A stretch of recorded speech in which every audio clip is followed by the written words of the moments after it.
Hello বন্ধুরা, কেমন আছো সবাই? আশা করি সবাই ভালো আছো। এই দুজনকে রেডি করতে গিয়ে আমার দম ছুটে গেছে। অ্যাকচুয়ালি ওদের চুল নিয়ে প্রচুর সমস্যা।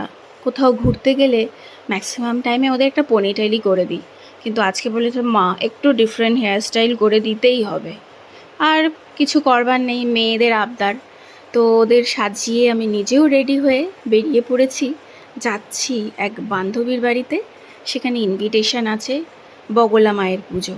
আমার মা বাবাকেও বলেছে, তো মা বাবাকে সাথে করে পৌঁছেও গিয়েছি, গাড়িটা পার্কও করে দিয়েছি। এবার যাচ্ছি ওদের বাড়ির উদ্দেশ্যে। একটুখানি, বেশি নয়, গাড়িটা পার্ক করেছি, সেখান থেকে 5 মিনিটের রাস্তা। এই দেখো, চলে এসেছি ওদের বাড়ির কাছে। প্রত্যেক বছরেই ওই পুজোটা ভীষণ বড় করে হয়, আর ওরা মানে ওদের বাড়িতে বগলা মায়ের প্রতিষ্ঠিত ঠাকুর আছে। তো যবের থেকে ওর সাথে আমার আলাপ, তো প্রত্যেকবারেই ও আমাকে ইনভাইট করে, আর এবারে আমার বাবা মাকে ইনভাইট করেছে। কি দারুণ সাজিয়েছে না, কি ভালো লাগছে, মনে হচ্ছে খালি বাড়িটার দিকেই তাকিয়ে থাকি। চলো এবার ভেতরে ঢুকি, মায়ের দর্শনটা করি।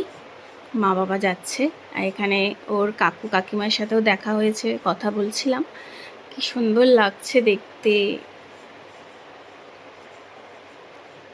এই দেখো, এই হচ্ছে মা, বগলা মা।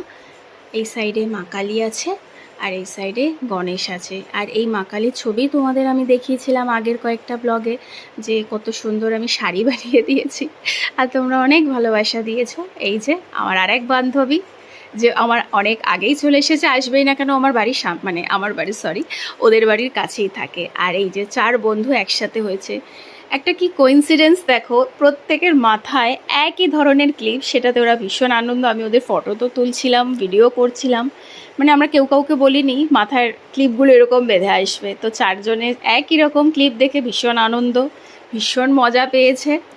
চলো এবার বাকিদের সাথে একটু গল্প করে নিই। এটা ওদের নতুন অ্যাকুয়ারিয়াম, কি সুন্দর লাগছে না মাছগুলো। চলো এবার ওখান থেকে বেরোবো, খানিকটা বসেছি, গল্প করেছিলাম। এবার ওখান থেকে ডিনার সেরে তাড়াতাড়ি বেরোবো, কারণ না সেদিন প্রচুর মেঘ ডাকছিল। এবার হঠাৎ করে বৃষ্টি নেমে পড়লে বাড়িতে আসা অসুবিধে হয়ে যাবে। তো ওখান থেকে টোটোর ওয়েট করছিলাম, তো টোটোই নিয়ে আসলো এই বাড়িতে। অ্যাকচুয়ালি ওদের বাড়িতে এবারে খাবার ব্যবস্থা করেনি, অন্য একটা বাড়ি বুকিং করেছে, তো সেখানেই টোটো করে আমরা পৌঁছে গিয়েছি। দেখো, তো এবার উঠছি ওপরে, আর বসেও পড়েছি আমরা।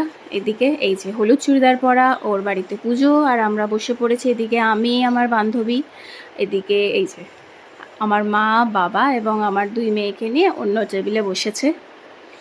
চলো খাওয়া দাওয়া করি। খাওয়া দাওয়াও কিন্তু ভীষণ ভালো হয়েছে।